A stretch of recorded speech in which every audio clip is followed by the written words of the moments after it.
আসসালামু আলাইকুম। বিটিভি চট্টগ্রামের সংবাদে সবাইকে স্বাগত জানাচ্ছি আমি আমজাদ খান। প্রথমেই সংবাদ শিরোনাম। বগুড়া সিটি কর্পোরেশন ও বগুড়া সহ ৭ জেলায় বেল বন্ড সিস্টেম উদ্বোধন। জনগণের ন্যায় বিচার পাওয়ার অধিকার প্রতিষ্ঠায় সরকার বদ্ধপরিকর, বললেন প্রধানমন্ত্রী তারেক রহমান।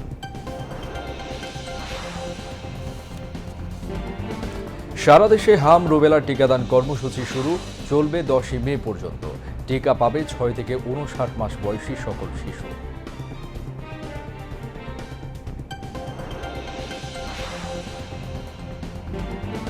আগামীকাল থেকে শুরু হচ্ছে এসএসসি ও সমমান পরীক্ষা। শিক্ষার্থীদের মন থেকে পরীক্ষা ভীতি দূর করতে চায় সরকার, জানালেন শিক্ষামন্ত্রী।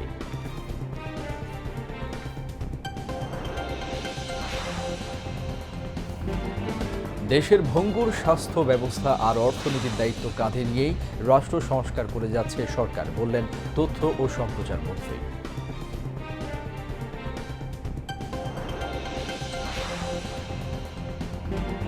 গ্রাহক চাহিদা বিবেচনায় অকটেনে 20% এবং ডিজেল ও পেট্রোলে 10% বাড়তি সরবরাহ শুরু, বিপিসি।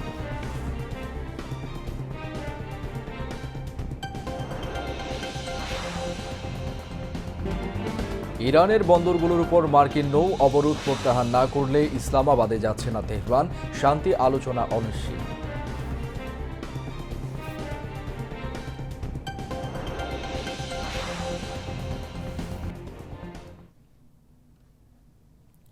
প্রিয় দর্শক, এতক্ষণ সংবাদ শিরোনাম শুনলেন, এবার বিস্তারিত।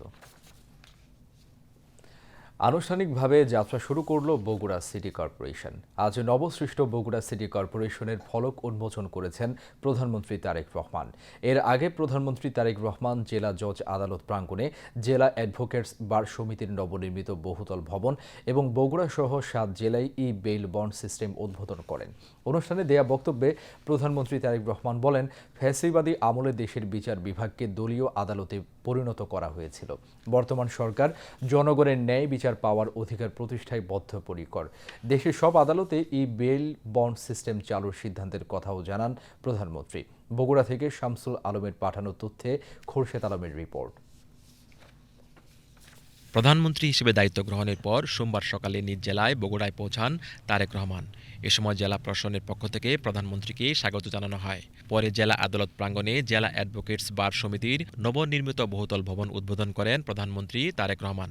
এ সময় ভবনের বিভিন্ন কাজের জন্য মোট 23 লাখ টাকার অনুদানের চেক হস্তান্তর করেন প্রধানমন্ত্রী। পরে প্রধানমন্ত্রী Tarique Rahman bail bond system উদ্বোধন অনুষ্ঠানে যোগ দেন। অনুষ্ঠানে দেয়া বক্তব্যে তারেক রহমান বলেন, ফ্যাসিবাদী শাসন আমলে দেশের বিচার বিভাগকে দলীয় আদালতে পরিণত করা হয়েছিল। তিনি বলেন, বর্তমান সরকার জনগণের ন্যায় বিচার পাওয়ার অধিকার প্রতিষ্ঠায় বদ্ধপরিকর। ফ্যাসিবাদী শাসন আমলে বিচার বিভাগকে দলীয় আদালতে পরিণত করা হয়েছিল। আইনের দোহাই দিয়ে শাসন চালালেও তখন দেশের ন্যায় বিচার ছিল না। 2024 সালের আগস্ট মাসে দেশের স্বাধীনতা প্রিয় মানুষ অন্ধকারের শাসন থেকে মুক্ত করে নিজেকে, মুক্তি পায়।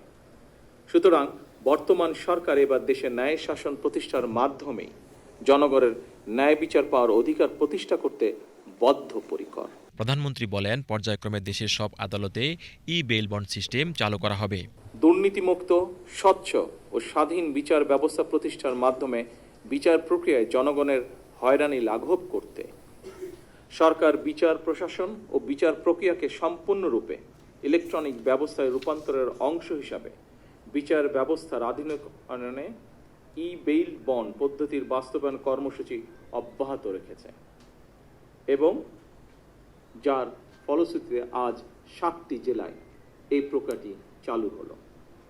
দেশের সকল আদালতে বেইল বন্ড পদ্ধতি চালু করা গেলে জনগণের বিচার প্রাপ্তিতে বিলম্ব ও বৈষম্য দূর করে ন্যায় বিচার প্রতিষ্ঠার সহায়ক হবে বলে আমরা বিশ্বাস করি। ন্যায় বিচারে বিলম্ব করা মানেই ন্যায় বিচারকে উপেক্ষা বা অস্বীকার করা। আমি আশা করি বিচার বিভাগ, কারা কর্তৃপক্ষ এবং সংশ্লিষ্ট সকল প্রতিষ্ঠান আন্তরিক উদ্যোগ নিয়ে বেইল বন্ড ব্যবস্থাকে এগিয়ে নিয়ে যাবেন। বেইল বন্ড পদ্ধতি চালুর পর এখন সংশ্লিষ্ট ব্যক্তির কাছে জামিননামা কিছু সময়ের মধ্যেই পৌঁছে যাবে। এ কারণেই বর্তমান সরকার সারা দেশের সকল আদালতকে বেইল বন্ড পদ্ধতির আওতায় আনার সিদ্ধান্ত নিয়েছে। ন্যায়ের শাসন প্রতিষ্ঠায় বিচারকদের ভূমিকায় মুখ্য উল্লেখ করে তারেক রহমান বলেন, আদালত হয়রানির জায়গা নয়, বরং ন্যায় বিচার পাওয়ার নিরাপদ স্থল। আদালত হয়রানির জায়গা নয়, বরং ন্যায় বিচার পাওয়ার নিরাপদ স্থল। এই জন্য বর্তমান সরকার ন্যায় এবং আস্থার জায়গা হিসাবে বিচার বিভাগকে প্রতিষ্ঠিত করতে কাজ করছে। জেলখানার অভিজ্ঞতা উল্লেখ করে তারেক রহমান বলেন, অনেকে বিনা কারণে জেল খাটছেন, তাদেরকে কিভাবে বন্দীদশা থেকে মুক্ত করা যায় তার নির্দেশনা দেন তিনি। আমি নিজেও 18 মাস জেলে ছিলাম। আমার একটি অভিজ্ঞতা আপনাদের সাথে খুব সংক্ষেপে আমি শেয়ার করতে চাই। আমি দেখেছি জেলখানায় যতজন মানুষ বন্দি, কয়েদি, যেভাবেই তাদেরকে আমরা ডাকি না কেন, তার মধ্যে আমার অভিজ্ঞতা হচ্ছে প্রায় 30% মানুষ আছে, গরিব মানুষ, যারা বিভিন্ন কারণে জেলে গিয়েছে। এই মানুষগুলো ঠিক জানেও না তারা কি কারণে জেল খাটছে, এবং বহু মানুষ তারা শুধুমাত্র অর্থনৈতিক কারণে একজন ভালো লয়ার নিযুক্ত করতে পারছে না বলে, তার ফ্যামিলি সেটি এফোর্ড করতে পারছে না বলে এই মানুষগুলো প্রায় 30-35% মানুষ বিনা কারণে জেল খাটছে। আমি মাননীয় আইনমন্ত্রীকে অনুরোধ করব এই বিষয়টিকে কিভাবে আমরা অ্যাড্রেস করতে পারি। আইনমন্ত্রী মোহাম্মদ আসাদুজ্জামানের সভাপতিত্বে অনুষ্ঠানে প্রধানমন্ত্রীর সহধর্মিণী ডাক্তার জুবাইদা রহমান, মন্ত্রিপরিষদের সদস্যবর্গ, সংসদ সদস্যগণ, আইনজীবী সমিতির নেতৃবৃন্দ, জেলা ও দায়রা জজ আদালতের বিচারকগণ সহ সরকারের ঊর্ধ্বতন কর্মকর্তারা উপস্থিত ছিলেন। পরে প্রধানমন্ত্রী তারেক রহমান নবসৃষ্ট বগুড়া সিটি কর্পোরেশনের উদ্বোধন করেন। এ সময় স্থানীয় সরকার প্রতিমন্ত্রী মীর শাহ আলম উপস্থিত ছিলেন। অনুষ্ঠানে প্রধানমন্ত্রী তারেক রহমান বলেন, বগুড়াকে মডেল শহরে পরিণত করতে সকলের সহযোগিতা প্রয়োজন। Khorshed Alam, BTV news.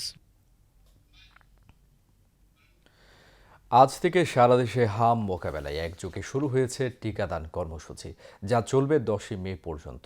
প্রতিদিন সকাল 8টা থেকে শুরু হয়ে টিকাদান কর্মসূচি চলবে বিকেল 4টা পর্যন্ত।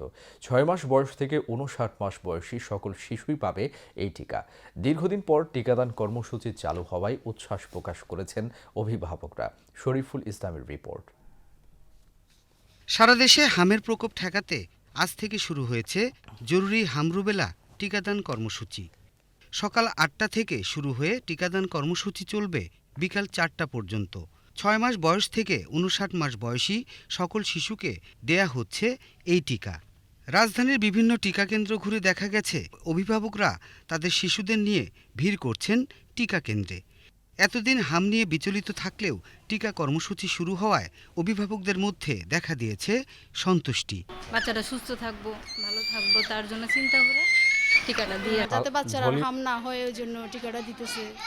এমন বাচ্চা দিলাম, এবার আল্লাহ ভরসা দেখে কি হয়।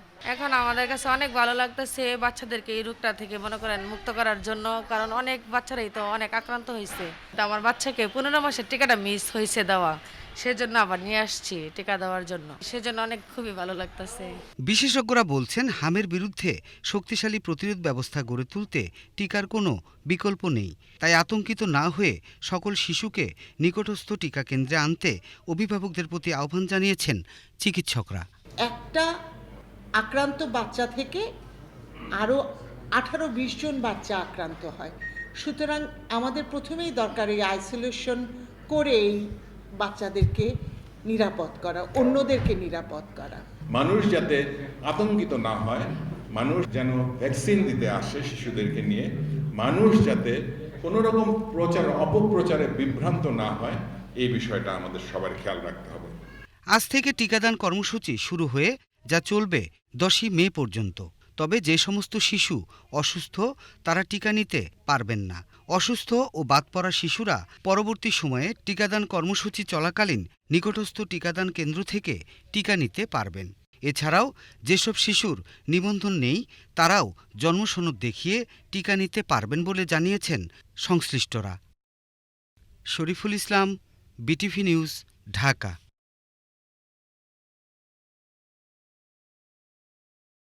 এসএসসি ও সমমানের পরীক্ষা।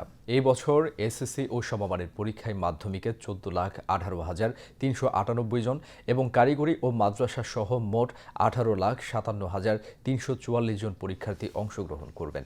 এর মধ্যে ছেলে পরীক্ষার্থী 9,30,305 জন ও মেয়ে পরীক্ষার্থী 9,27,039 জন। এবার সারা দেশে মোট পরীক্ষা কেন্দ্রের সংখ্যা ৩,৮৮৫ এবং মোট প্রতিষ্ঠানের সংখ্যা ৩০,৬৬৬টি।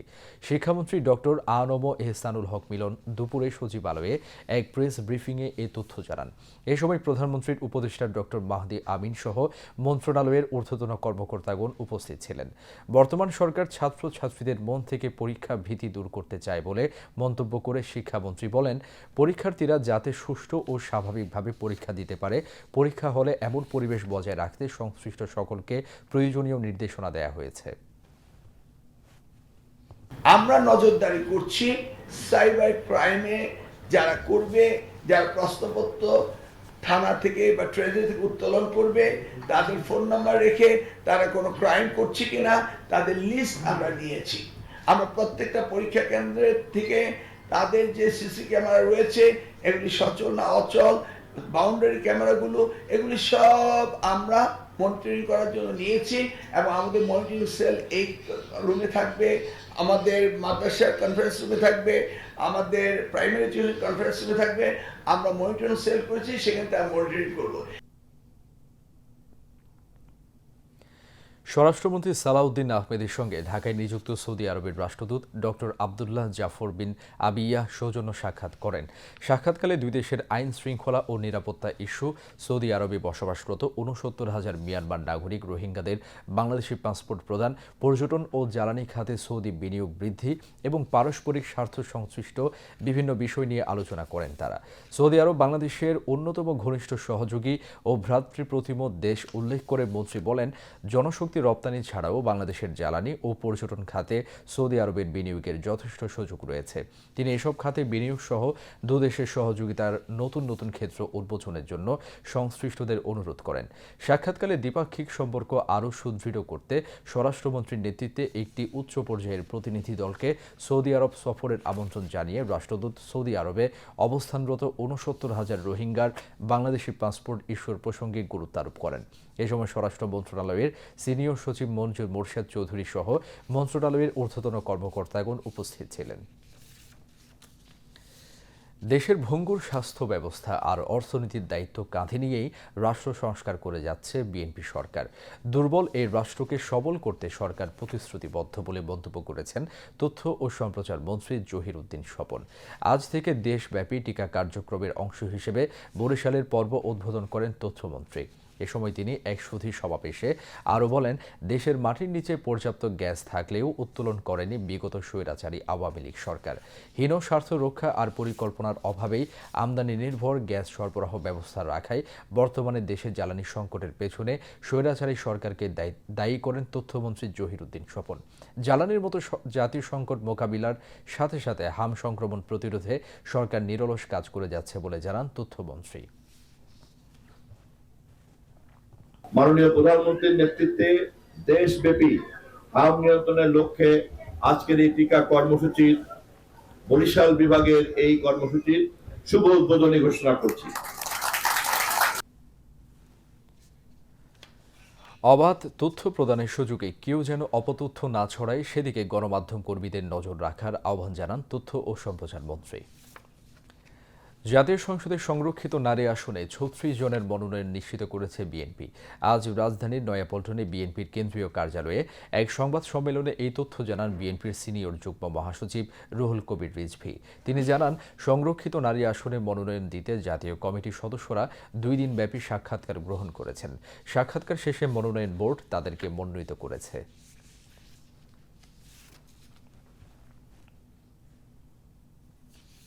ত্রয়োদশ জাতীয় সংসদ নির্বাচনে সংরক্ষিত মহিলা আসনে বাংলাদেশ জাতীয়তাবাদী দলের পক্ষ থেকে 2 দিনব্যাপী সাক্ষাৎকার গ্রহণ করা হয়েছে গুলশান কার্যালয়ে।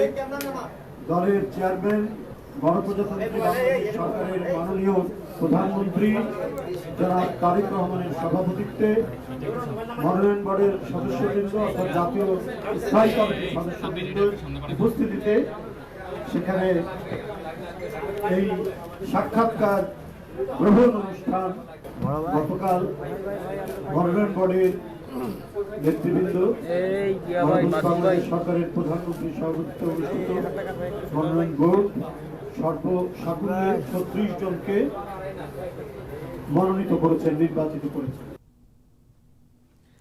এর আগে গত শুক্র ও শনিবার রাজধানীর গুলশানে চেয়ারম্যানের রাজনৈতিক কার্যালয়ে সংসদে সংরক্ষিত নারী আসনে মনোনয়ন প্রত্যাশীদের সাক্ষাৎকার নেয় বিএনপি। এই মনোনয়ন বোর্ডের সভাপতিত্ব করেন প্রধানমন্ত্রী ও বিএনপির চেয়ারম্যান তারেক রহমান। দলীয় তথ্য মতে মোট 1025টি মনোনয়ন ফরম বিক্রি হলেও জমা দেন প্রায় 900 জন। জনমানুষের ভোগান্তি কমাতে অকটেনে 20% এবং ডিজেল ও পেট্রোলে 10% বাড়তি বরাদ্দ দিচ্ছে বাংলাদেশ পেট্রোলিয়াম কর্পোরেশন বিপিসি। বর্তমান চাহিদা বিবেচনায় ডিলার ও ভোক্তা পর্যায়ে সরবরাহ ঠিক রাখতে এই সিদ্ধান্ত নেওয়ার কথা বলেছে রাষ্ট্রায়ত্ত কোম্পানিটি। গতকাল জারি করা বিপিসির এক নির্দেশনায় বলা হয়, বর্তমান জ্বালানি তেলের চাহিদা বিবেচনায় ডিলার ও ভোক্তা পর্যায়ে জ্বালানি তেলের সরবরাহ সমুন্নত রাখার লক্ষ্যে এই সিদ্ধান্ত নেওয়া হয়েছে। আজ থেকে বিপিসির অধীন কোম্পানিগুলো বর্ধিত হারে জ্বালানি তেল বিক্রির প্রয়োজনীয় ব্যবস্থা নিতে বলা হয়েছে। বিবিসির বন্টন ও পরিবীক্ষণ অধিশাখা থেকে জারি করা এই আদেশে বলা হয়, ডিজেলের দৈনিক বরাদ্দ 13,048 metric ton, octane 1,422 metric ton এবং পেট্রোল 1,547 মেট্রিক টন ধরা হয়েছে। পাশাপাশি কোম্পানি ভিত্তিক শেয়ারও নির্ধারণ করা দেয়া হয়েছে। জুলাই গণ অভ্যুত্থানে কুষ্টিয়ায় 6 হত্যাকাণ্ডে মানবতা বিরোধী অপরাধের মামলায় বর্তমানে কার্যক্রম নিষিদ্ধ আওয়ামী লীগ নেতা মাহবুবুল আলম হানিফ সহ 4 আসামির বিরুদ্ধে সাক্ষ্য গ্রহণ আগামীকাল পর্যন্ত মুলতবি করেছে আন্তর্জাতিক অপরাধ ট্রাইব্যুনাল। বিচারপতি নজরুল ইসলাম চৌধুরীর নেতৃত্বাধীন আন্তর্জাতিক অপরাধ ট্রাইব্যুনাল 2-এ আজ এই মামলার তদন্ত কর্মকর্তা আব্দুল্লাহ আল মামুনের জেরা শেষে এই আদেশ দেন। আগামীকাল তাকে অবশিষ্ট জেরা করবেন আসামি পক্ষের আইনজীবীরা। পরে জুলাই গণ অভ্যুত্থানে সংঘটিত মানবতা বিরোধী অপরাধের মামলায় ওবায়দুল কাদের সহ 7 আসামির বিরুদ্ধে সাক্ষ্য গ্রহণ শুরু হয় একই ট্রাইব্যুনালে। এদিকে পতিত আওয়ামী লীগের শাসনামলে টিএফআই সেলে গুম নির্যাতনের মামলায় শেখ হাসিনা ও সাবেক ও বর্তমান 11 সেনা কর্মকর্তা সহ 17 জনের বিরুদ্ধে মামলার সাক্ষী মাস্টুর আনোয়ার চৌধুরীকে জেরা চলছে ট্রাইব্যুনাল 2-এ। বিচারপতি গোলাম মর্তুজা মজুমদারের নেতৃত্বাধীন ট্রাইব্যুনাল 1-এ সকালে এই জেরা শুরু হয়। এর আগে মাস্টুর আনোয়ার চৌধুরী গতকাল এই মামলায় ট্রাইব্যুনালে জবানবন্দি দেন। এবার আন্তর্জাতিক সংবাদ।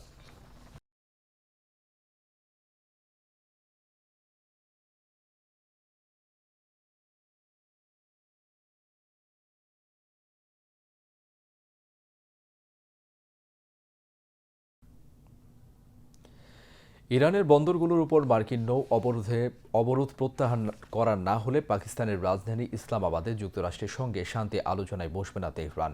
ইরান স্পষ্টভাবে জানিয়েছে, ডোনাল্ড ট্রাম্পের ঘোষিত নৌ অবরোধ যতক্ষণ কার্যকর থাকবে ততক্ষণ কোনো আলোচনা হবে না। প্রিয় দর্শক, সংবাদ এই পর্যন্তই। পরবর্তী সংবাদ দেখার আমন্ত্রণ জানিয়ে বিদায় নিচ্ছি। খোদা হাফিজ।